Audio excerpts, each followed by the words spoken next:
I am the Tofu Golem. Please enjoy the video. You start by verifying prerequisites. Check your iPhone 15 model and install the latest iOS so radio firmware is current. Then, contact your carrier or use their app to ensure your plan is provisioned for 5G. Carriers often require explicit activation.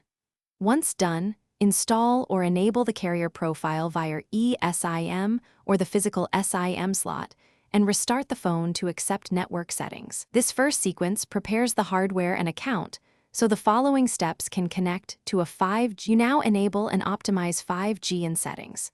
Go to Cellular, then Cellular Data Options, and choose Voice and Data. Select 5G on for maximum speed or 5G Auto to balance battery life. Choose based on how long you need high throughput. Make sure data mode is set to standard or allow more data on 5G for better quality in video and cloud tasks. Once these options are set, your iPhone will prefer 5G where available. Make sure to test in a known 5G coverage area to confirm performance. You finish by validating and troubleshooting connectivity.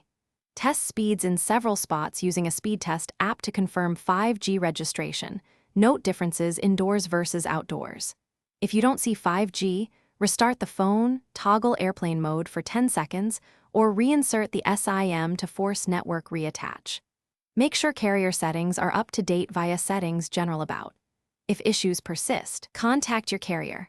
Often the problem is provisioning or local coverage rather than your iPhone settings. Thanks for watching.